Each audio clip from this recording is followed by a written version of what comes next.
Oh yeah, I think we're live. Let's make a little track here.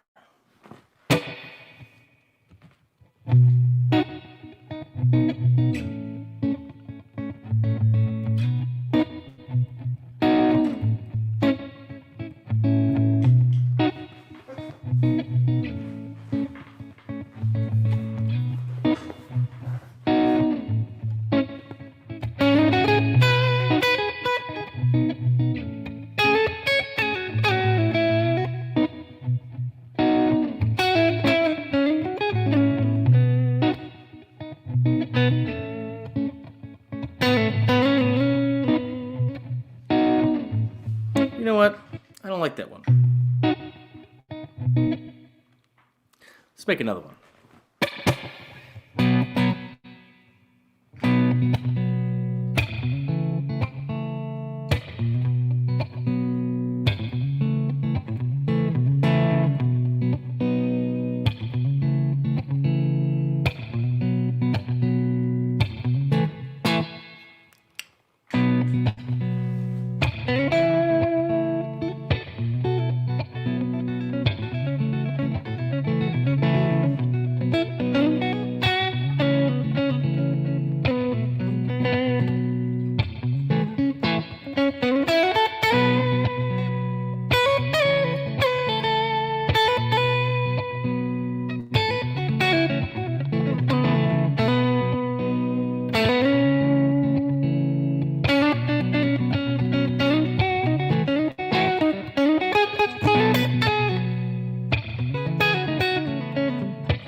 Didn't really like either of those, but that happens sometimes. Happy Friday, ladies and gentlemen. I just got off a great guitar lesson, meeting one of the subscribers on the website at GuitarGate.com, and I just felt really inspired and felt like, you know what, I'm just going to do an unannounced, Friday live. I want to continue doing the live streams. I know that a lot of you were probably watching Tuesday evening where we got shut down and actually got a copyright strike warning. And so it's been made clear to me with YouTube's new policies that we really can't do the react, play YouTube videos things on a live stream anymore, which is terribly unfortunate. But I still love being live and I still like talking to all of you. So I figured I'd be on here for about an hour and take some questions. So, seeing a lot of friends out here: Sky, Mark, Grant, Joe, Shooter, David, Ryan, Anne Marie, Vipul, The Stone, Random Guy number 8, Sean Miller Music. Dude, thanks for the super chat. I just got your package today, by the way. Thank you. I like that mini vinyl. Ryan, Dead Balloons, Guppy Sponge, YouTube is China, Kevin Davis. All right, Sean Miller Music. How to practice pinch harmonics or do them better? Well, I don't really have the tone set up for that. Let's see here. Maybe I can change it real quick. Doop, doop, doo, doop, doop, doop, doo. Step 1, humbuckers, bridge pickup,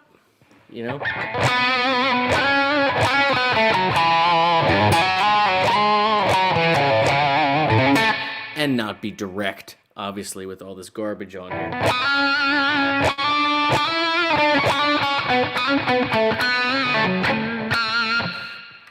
Yeah, I'm really not set up for all this for the pinch harmonic gear wise, but basically the idea is that you want to have the pick slide off directly into the fleshy part of your thumb. I do it so like the pick is almost just coming out the tiniest little bit. So when I'm playing, I'm constantly going back and forth between like big pick size to pushing my thumb over to get a different sound all the way to the point where it's blocking. I'm constantly moving it the whole time. So like if I'm playing real staccato like, oh, oh.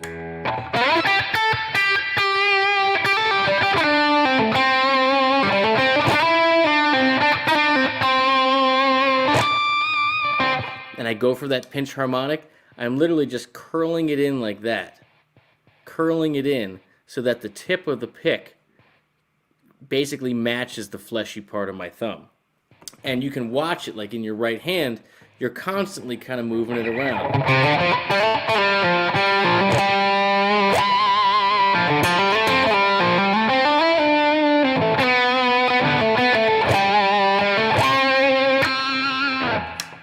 Yeah. But anyway, I'm going to go back to not that much gain. Sounds kind of crappy. Very excited to be in the barn and have real amplifiers and not do the solid state BS anymore. All right, let's see what else is going on here. Michael Getz, thank you so much for the super chat. Says, picked up a new guitar for the first time. Oh, I pick up a new guitar for the first time. What is the first thing you play? We all have something. All right, that is a funny thing. It's usually one of two things. I'm generally concerned with how much snap, how much bounce the guitar neck has, the actual body, and the sustain of the strings than anything else. So that's really all I care about. Everything is secondary to those two things, like how much natural bounce is in the wood and how well it sustains and rings. So I'll generally do something like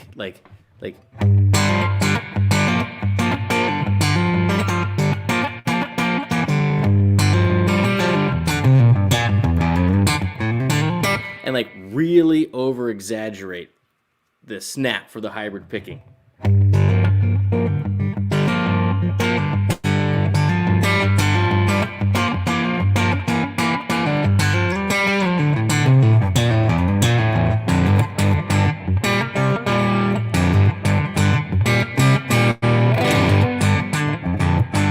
Right?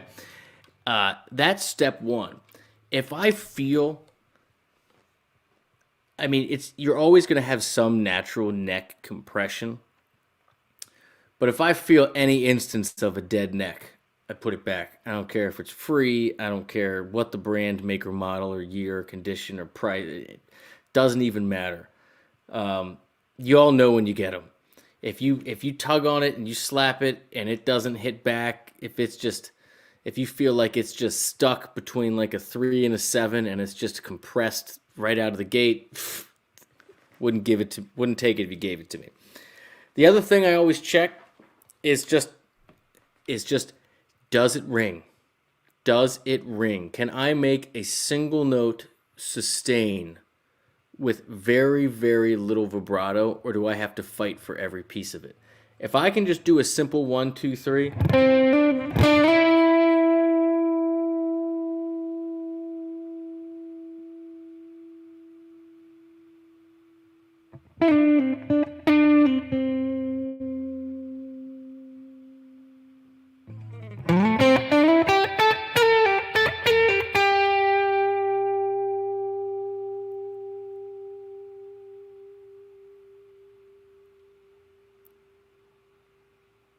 hear how it's still going? This is a real one. I mean, but this is also one of the best guitars I've ever, if not the best guitar I've ever owned. And I haven't played it this year. I just put new strings on it today. Fresh fresh rails on the PRS train track. I just felt like today was time to do something new. But that's it. To me, feel is everything. So like the neck, how it actually feels, but it's got to have that pop. It's gotta have a punch to it. It's got to be it cannot have that dead neck compression thing that you find everywhere. Everywhere. And then it's just got to be able to sustain. It's got to be able to ring. It's got to be, I'm the one that grabs the bell or the cymbal, and I'm the one that chokes the sound. It can't do its own choking, right? It's got to want to ring, and I'm the one that fights it, as opposed to I'm the one that makes it ring, right? It's got to be, it's going to ring all day, and I'm harnessing it, right? It's that bell thing. All right. Ryan O'Donnell.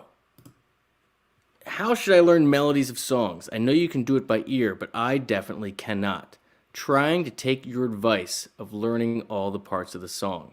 Ryan, yes, you have absolutely been watching me and paying attention. That is the key, in my opinion, to really stepping out and becoming like committing to be a really good guitar player. I don't know how to phrase it, but guitar players are so guilty of just thinking that there's rhythm and there's harmony, right? You play this chord, whatever, where like all other instruments that play one note at a time start with melody, and then they put the harmony together with it. So when you go to learn it, and yes, you want to do it by ear, but man, go on Google, search whatever you want, sheet music, right? And now some you have to pay for. Sometimes you'll get lucky, and you want to literally read it. But if you're not good at reading music, and you feel like with vocal lines, there's lots of little notes in there, and you try to play it, and it just sounds like garbage. You want to just look at a vocal melody, and you want to pick out the target notes. And you do that by looking at the lyrics underneath it and where words are held out. And you say, what is that note? And you make that key takeaway, of what is the broad stroke of the melody. I always use this example because it's the perfect example. That Midnight Rider, like, you gotta run, keep from hiding. Is that it?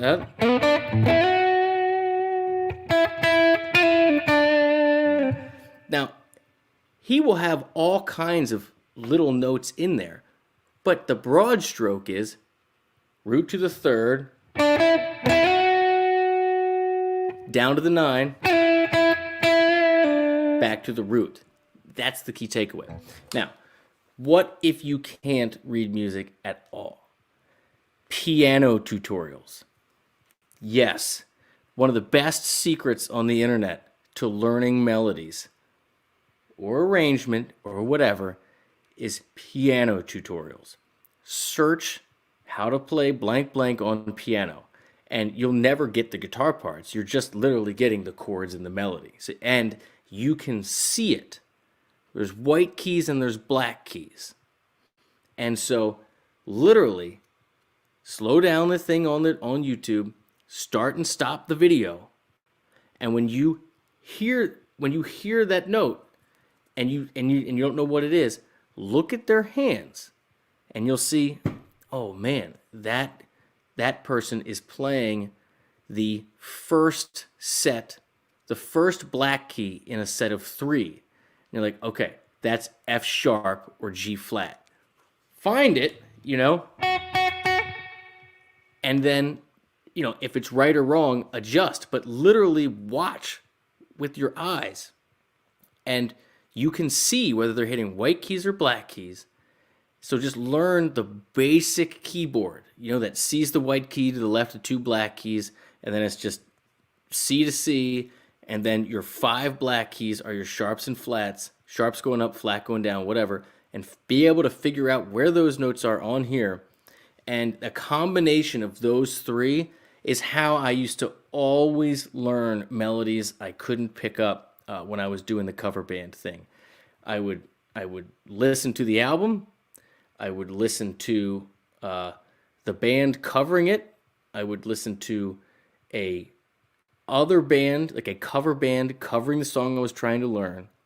I would bring up the sheet music if I could find it for free, and I would check out piano tutorials. And I would put all those things together and try my very best to learn all the parts of the songs which make the song what it is. And then when I would get together with the band, I would have a very good sense of, not just the rhythm and the harmony and the guitar parts, but also the melody and why they connect at certain parts. And that's how you figure out your different arrangements and voice leading. Very good advice. Great questions. Great questions. Vandy, good to see you. Heiser, always a pleasure to see you, sir.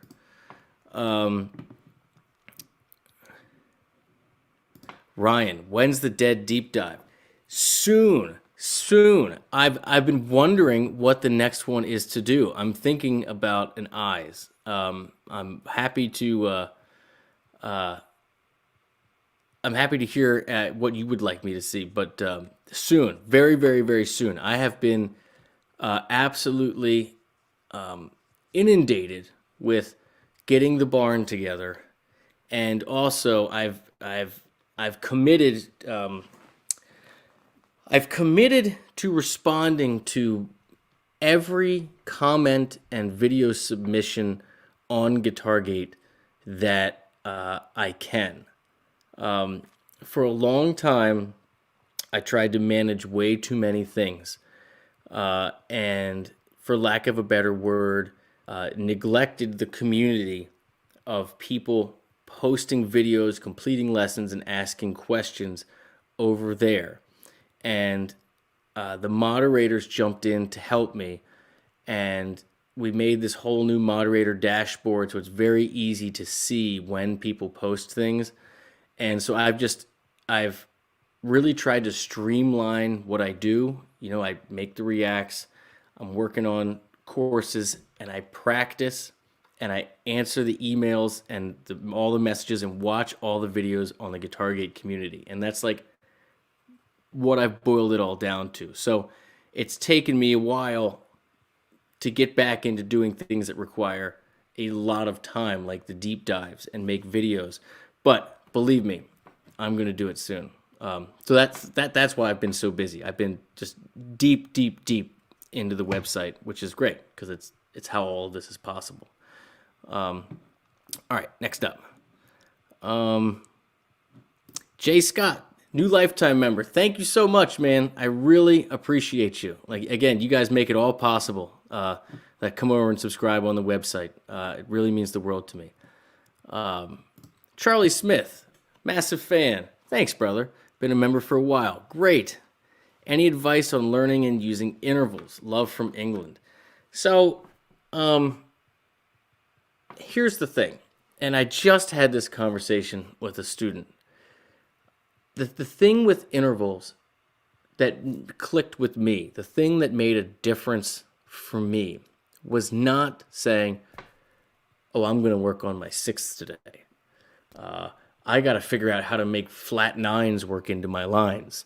Or starting with the theory and then trying to find music that goes back to it, right? That's not what works. What works is getting into the mindset of, as a serious player, as someone who's seriously trying to get just a little bit better every day, because that's it. It's just every time you pick it up, can you learn one new thing? Can you get just a little bit better every time you pick it up? That's it. And then just know that you do it for a lifetime and you have fun. That's the mindset. But when it comes to the intervals and theory, what that means is putting words to why you like what you like. That's it. It's that sounds cool turns into that is the sound of playing the sixth over the four chord. Period. That's it. So it's when you hear something awesome, you don't just say to yourself, that was awesome. And then you don't just learn it and say, oh, I'm playing the 15th and 17th fret, and that little whatever is awesome. You're not just saying that this is awesome. You're saying that's awesome because we're in the key of D, and the 15th and 17th fret is the root and the 9, and when I push up on that 9, it approaches the minor third, which gives it that bluesy sound. You get that.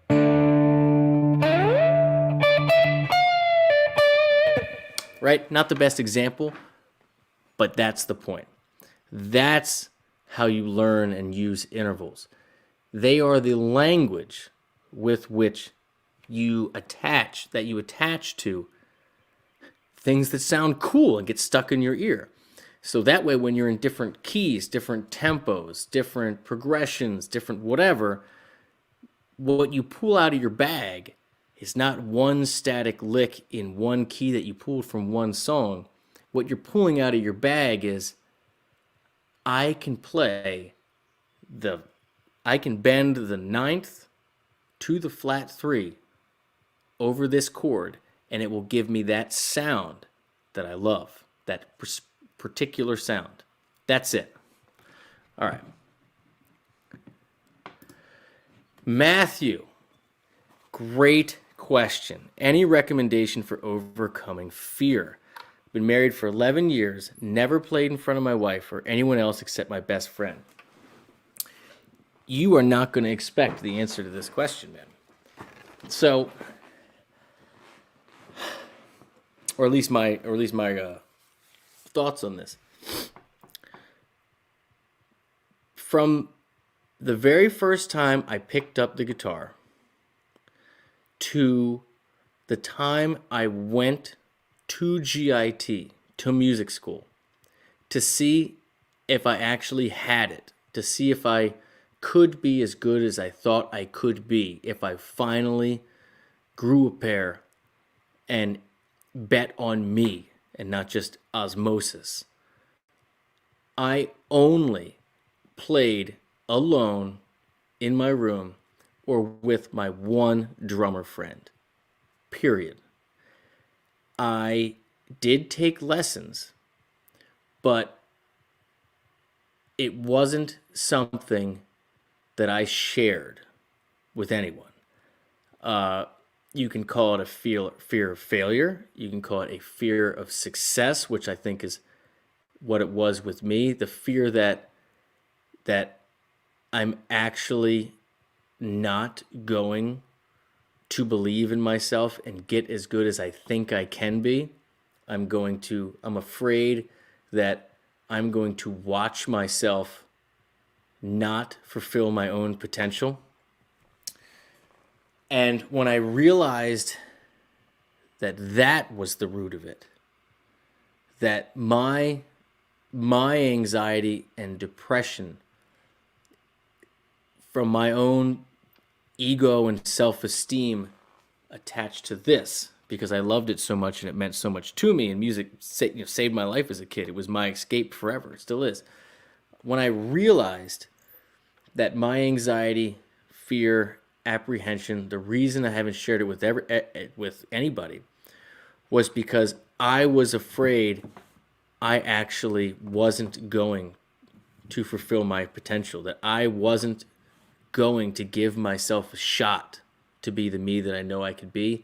That's when I decided to put myself in an extremely uncomfortable situation, drop out of regular college, pack up all my stuff, and move to California and go to GIT, because I knew in that very moment, if I didn't jump into the deep edge of the pool and shock my life, that I would be like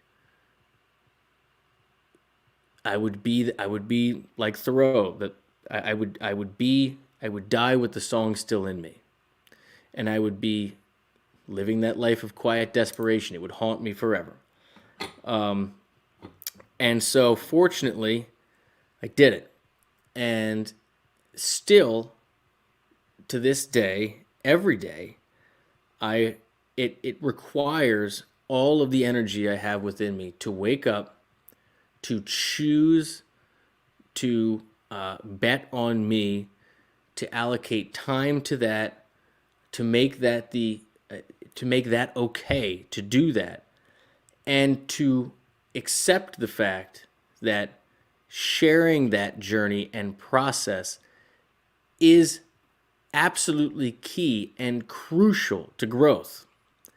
And so, me talking about this right now, very uncomfortable. I've gotten much better at it.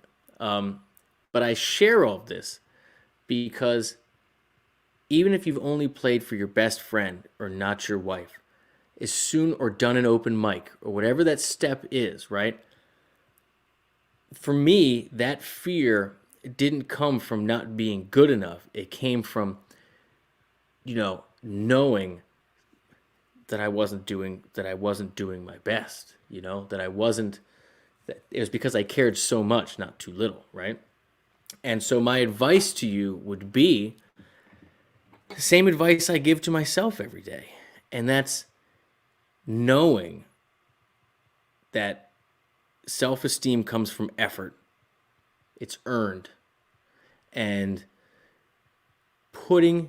you earn it by putting yourself in uncomfortable situations, by doing things that make you uncomfortable and forcing yourself to grow. So the first time you get on stage is the hardest. The first time you play with someone else is the hardest. The first time you go on a date is the hardest, right? The first time you join a band, the first, whatever. And then it gets progressively easier. So it's just knowing that, and knowing that you're fighting an internal battle, and that is just take the first step. That's it. Okay. Oh, Adam Clark, how do you break out of perpetually noodling? Well, that's really hard to do. But the answer is give yourself goals. For me, I've always had to have a professional goal to anchor me from not spiraling into whatever.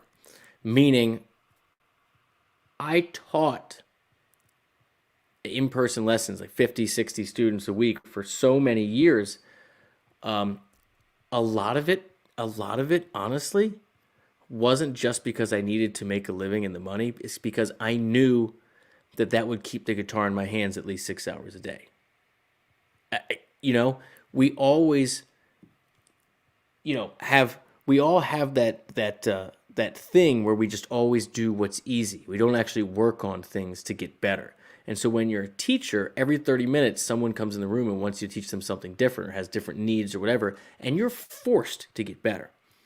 And then when you join a band, especially a working band, you're going to have new tunes that become introduced every, period of time. And you're going to also have to get better at the songs you already know. It's a constant thing. And so having that professional crutch, and like now, I teach online, I make YouTube videos, I try to make courses, I respond to all your questions and stuff on the internet. And having that forces me to have that balance of I'm constantly working on something in particular. I've always needed a professional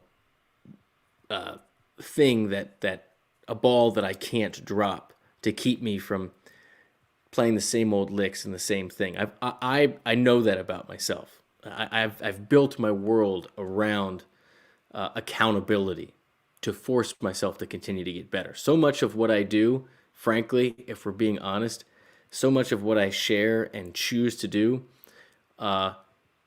makes me accountable too. And I do it because I need that accountability because I know that about myself. It's just true. By Rat Sharma, could you expand on how to improve and develop one's touch on one's instrument? All right, this this this is one of those things that I hold dear. I think we all know that your touch is your fingerprint. It's the fingerprint that you can hear and feel.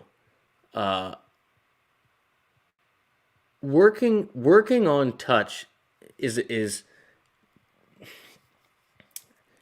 honestly, you just have to have it in your hands so long. It has to become so much a part of you that the nuances, the tiny, tiny nuances of vibrato, pressure, etc., seem immeasurable.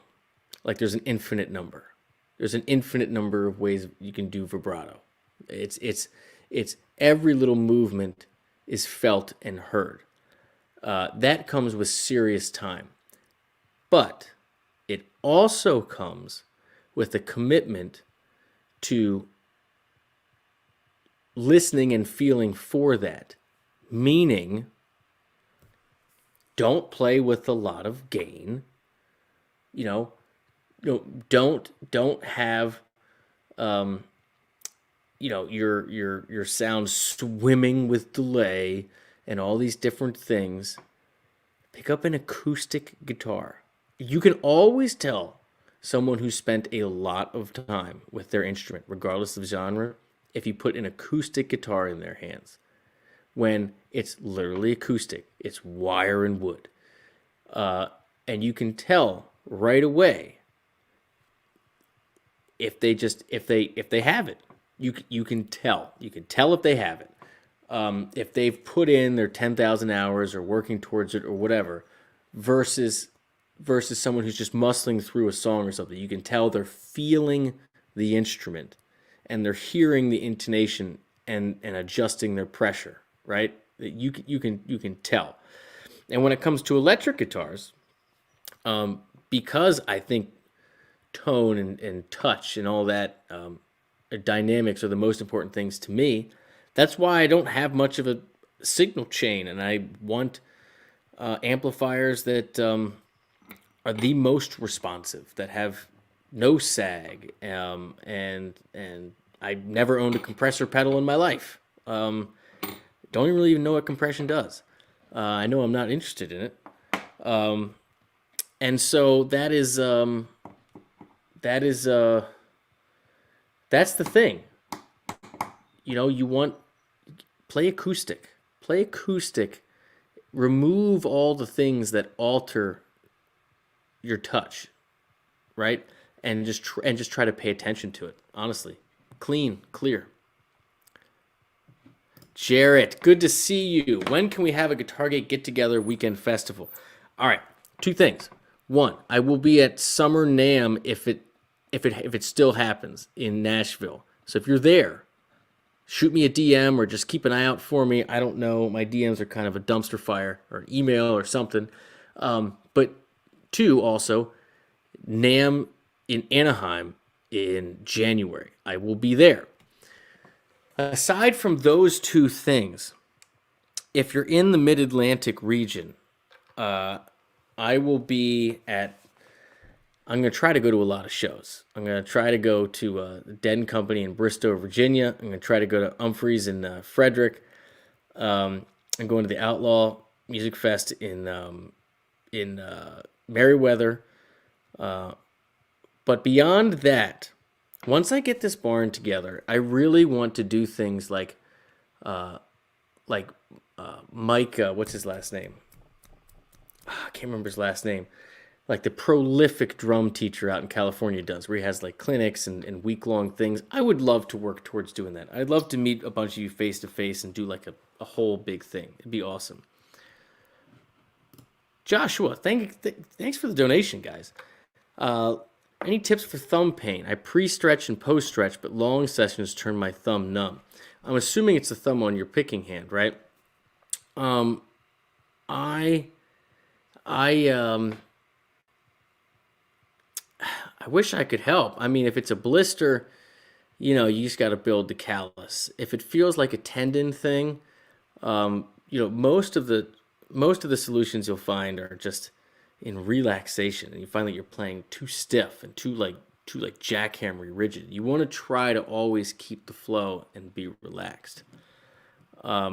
Fretting hand, actually, really. So on your thumb, so behind the neck, it gets numb.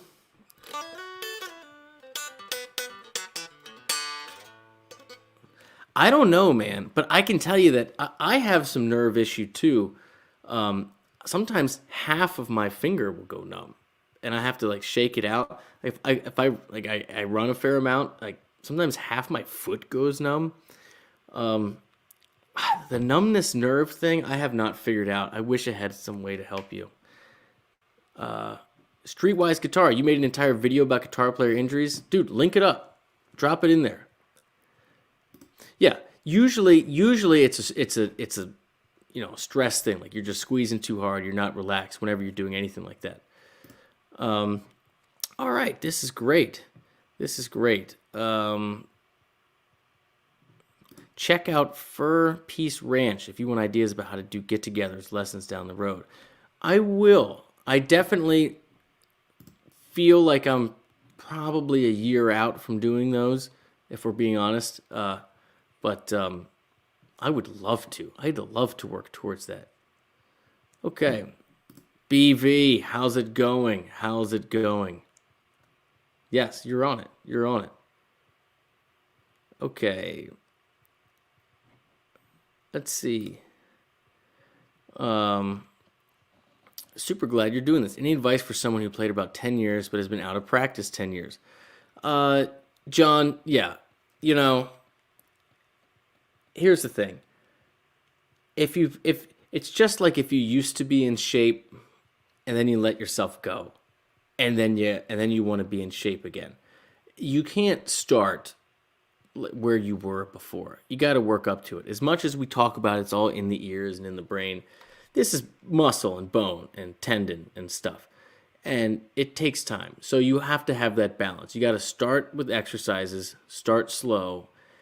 You have to then pretty much try to get playing songs that you used to play, get it under your hands. Try to regain that basic comfort level of playing daily, even if it's for 10 minutes. And that's going to take a couple of weeks, right? If you really haven't played in 10 years, but you used to, it's going to take a couple of weeks for your body to, and your schedule and everything, to get back into the deal of, okay, I pick up the guitar and I put it in my hands every day, right? That's going to be a little bit. But then once you get to that point and you're a player again, and you find a spot of time that's your time every day, and you pick it up and you noodle with something, then it's one tiny little goal at a time. Up the BPM on your practice exercises. Try one new song. If you're taking courses or you're following in a book or whatever it is, take the very next lesson. It's just one thing at a time, and just keep it in your hands. Dylan, thoughts on Mayor's playing and how theoretically adept do you think he is? Well, I can tell you this, man. If you listen to Mayor pre-Dead and Company, or pre when he started going down the deep Garcia rabbit hole, to now, these are very different players. These are very, very different players. And I know that Mayor went to Berkeley, and I know that he knows. He's a schooled musician. He 100% knows what he's doing. But you're really hearing the change you're really hearing is not dissimilar to the change you hear from early Jerry to late Jerry. And I think it's a natural progression for players that are melody hunters. And that's to transition over time from a key-centered soloing approach to a more chord tone soloing approach. Now, some people, obviously, that are super into jazz or fusion or these crazy metal bands and so many other things, go past that and they start going into like chord scale soloing, and so each chord or each movement can have its own scale that can apply what comes before and after and whatever. Where Mayer is kind of like where I aspire to be, and it's what you really saw with like late Jerry, which is that perfect mix between key-centered, guitar-centric things that only a guitar player would do, and chord tone, single note phrases which outline the changes like a horn player or a voice or an instrument that cannot play chords does.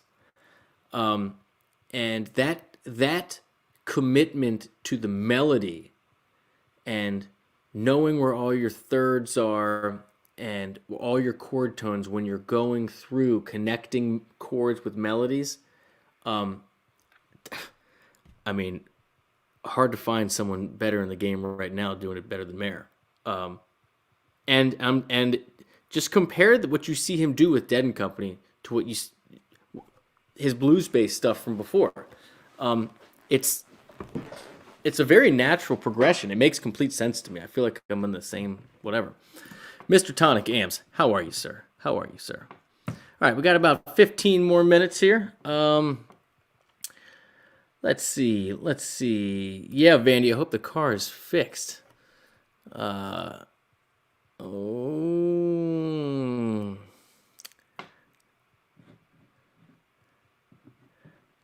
yeah, well, Trucks is... He's literally... I think he's like literally like an 80-year-old like black gospel singer inside. I'm not entirely sure he's actually a guitar player. He is a different level. He's not even of this earth, in my opinion.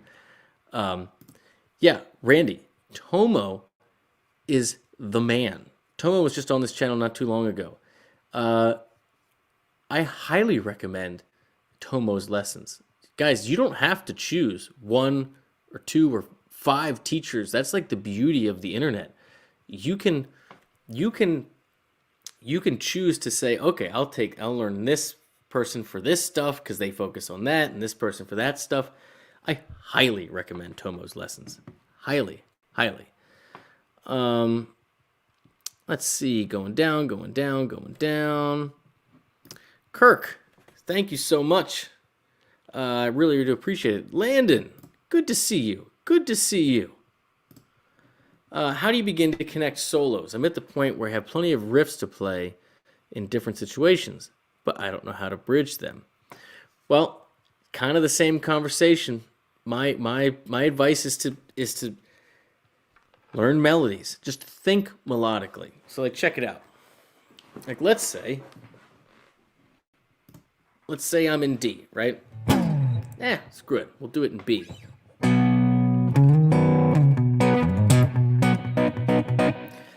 To go back and forth between thinking about a melody, meaning let's start on a root, go to a third, let's have the third go to the fifth, sixth, just thinking like a voice would sing linearly, up and down, connecting chord tones. Up and down, connecting chord tones. And things only guitar players do. Like if I'm in B.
Yeah, so just thinking, I'm going to try to make a melody, a single note line that someone could hum in their head in the car on the way home, right? People remember things one note at a time. Non-musicians don't hear double stops in the shower by themselves, okay? It's one note at a time that you can sing, that you could hum, right? That you could whistle to somebody and they'd be like, oh, that's that.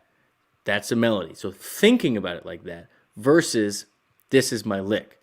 And so whenever I am doing something lick based, I like to transition to a melody before I go back to another lick. So you got your melodic bag to pull out of, and you got your lick bag to pull out of. All right. Let's see here. Mr. James, I know. I'm working on it, man. All right. Jake, this is a good question. In order to become great, does passion pass the test or obsession have to take its place? Obsession. Now, people define greatness differently. And what great means is different to different people. Success is different to different people. But here's the thing. Whether it's in music, art, whether it's culinary, whether it's athletic, whether it's professional, whatever, what you're really talking about is this something that I'm going to try to get a little better at, to push myself to beat my previous whatever expectation? Is that mindset one that I'm adopting as a lifestyle for the rest of my life? When you say become great, that's what I think. I don't think I'm a great guitar player, but I do know that I've committed my life to this and that there is no goal, there is no end point. It's that I want to pick the thing up every day and just get a little bit better, because your life will change. You'll have injuries, right? People that are these great athletes overcome tremendous adversity. And the mindset, the passion is why you start. It's what hooked you, right? It's what hooks the fish, right? It's the reason you do it. The obsession is building the habits around it and the mindset to sustain it over decades, over the long term. That's what I think of when I see your question. So for me personally, passion is something that ebbs and flows. It's just like a relationship, right? You don't always have that honeymoon period of when you two first meet, right? It has peaks and valleys over time, and it resurfaces, and then it goes down. It resurfaces, and it goes down, because life happens. But you build the habits of encouraging it to resurface, of getting back to that place of why you're together, of why you've committed yourself to this, or why you've done whatever you've decided to do with your life. Building the habits and choosing to constantly reinvest and double down on you is what leads, in my mind, to greatness. It's a mindset. It's not somewhere you get. And so that's what I aspire to do every day. Let's say, world's okayest guitar player, don't play other YouTube videos. Yeah. Yeah. Yeah, it is. Yeah. I try to be. Working hard. It's been, dude, it's battle of a lifetime, man. I'm just getting started, too. It's battle of a lifetime. Man, soon. I hope one day to do anything. I think I'm going to catch him in Frederick if it doesn't get canceled. So what's that? The end of June. I'm going to try to be there. It's in the middle of my vacation with my kids, but my wife's like, you got to go and do it. So I'm probably going to go and do it. Let's see. Got a couple other minutes, then I have to run. I really do appreciate y'all jumping in here on this Friday. Yeah, that's it. Get a little bit better. And don't beat yourself up if it doesn't work straight away. The Benedictine philosophy. I don't know much about the Benedictine philosophy, but if it's that, I get it. Let's see. Mr. Tonic Amps. Great question, and this will probably take us to the end, but this is a good one. Modes. How do you know when and where to use different modes? So here's the thing, man. There are many different approaches. Modes are different versions of the same key. They are literally just, in other words, you play a different mode. You're not playing out of key. You're not playing something outside. So the chords, the actual chords, the progression dictates the mode. I am not one of those players, and there's no right or wrong way. I'm not one of those players that says, okay, I have a B vamp, or the root of this chord is, or there's a B and like there's a B and a D in here, so I'm in a B minor world. Maybe I'll do B Dorian, maybe I'll do B Phrygian, maybe I'll do whatever. I don't play guitar like that. And if you do, that's great.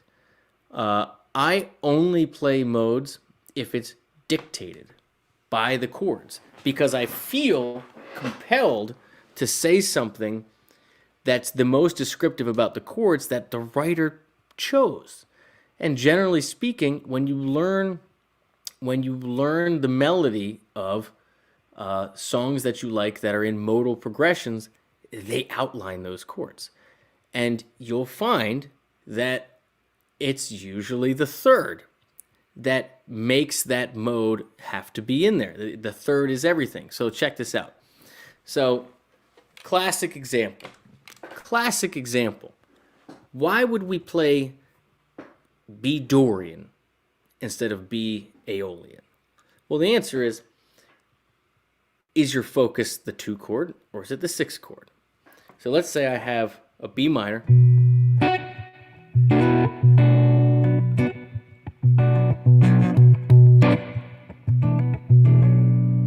to E major,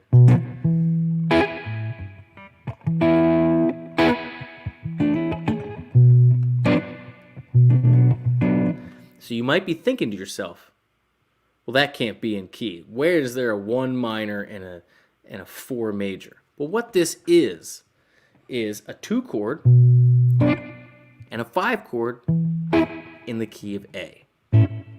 So what do we think about when we... So we know we're B Dorian, right? We're building a scale off the 2nd degree of A major, whatever. We know it's a minor scale, but what is the key? What is the key to this? The key is what makes your 4 chord major is the third. Not a minor third, a major third. So the reason this whole harmony works is because you've chosen to make that in the key as opposed to this. That's the whole trick to this whole progression. And so this note, the third of your 4 chord, is quite literally why you would play Dorian here and not Aeolian. Dorian, Aeolian. Major 6th, flat 6th. And so when you go to play over this,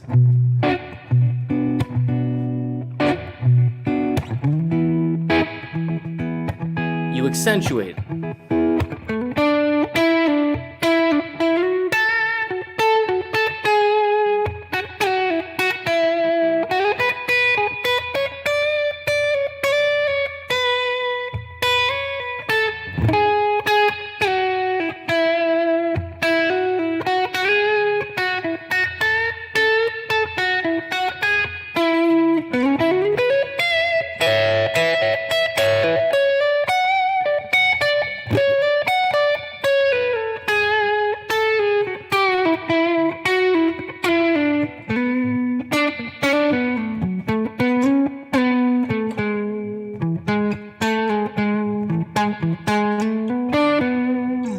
So it's the chords.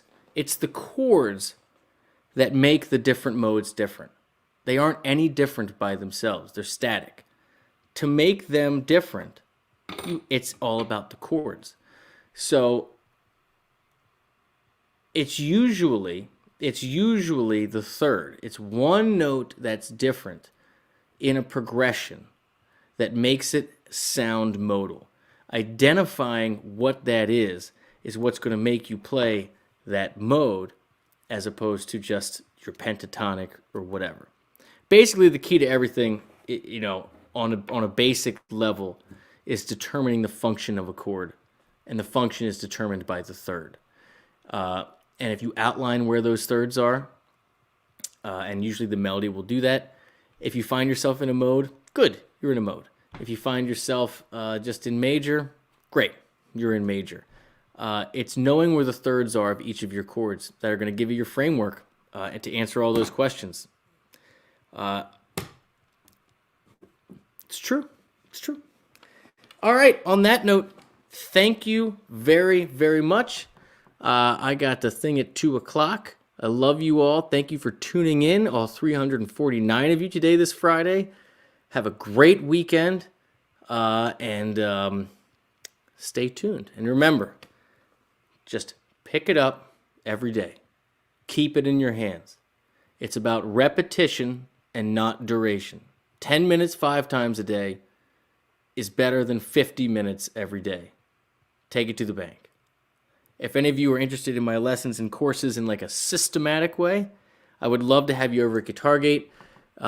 It's where all my lessons and courses are, and of course it makes everything free here on YouTube possible, and it's how I support my family and everything else. All you that are on there, I really appreciate you, and I'm sure you've noticed I've been extra active over there answering questions and watching your posted videos. I really love watching your progress, and again, it makes me pick it up more often too. Have a great day. Have a great weekend. Enjoy your holiday. If you're here in America, cheers. And mods, thank you. Always crushing it out there. Always.